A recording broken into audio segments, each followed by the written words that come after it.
बघा माझ्या पुऱ्या किती छान झाल्या, बिलकुल तेलकट नाही झाल्या. माझ्या हाताला तेल दिसतच नाही आहे. कशा ते सांगतेच, पण इथे आहे ना मला बटाट्याची चटणी आणि पुऱ्या करायच्या होत्या.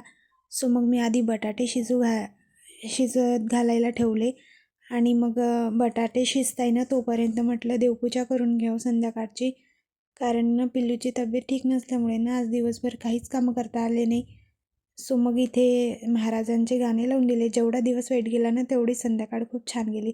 आणि पुऱ्या करताना ना उंडा जेव्हा आपण भिजवतो ना तेव्हा तो घट्ट भिजवायचा आणि जेव्हा पुऱ्या तळायच्या ना त्याच्या आधीच उंडा भिजवून तेव्हाच्या तेव्हा पुऱ्या तळून घ्यायच्या आणि त्याच्यानं तेलात चिमूटभर मीठसुद्धा टाकायचं. त्यानं त्याने काय होतं ते बिलकुल असं तेल तेल पुऱ्या शोषून घेत नाही. सो मग जेवण वगैरे केलं, सर्व आवरून घेतलं आणि त्यानंतरनं किचनसुद्धा आवरून घेतलं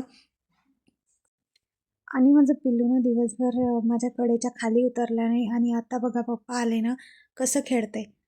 सो असा होता आजचा दिवस.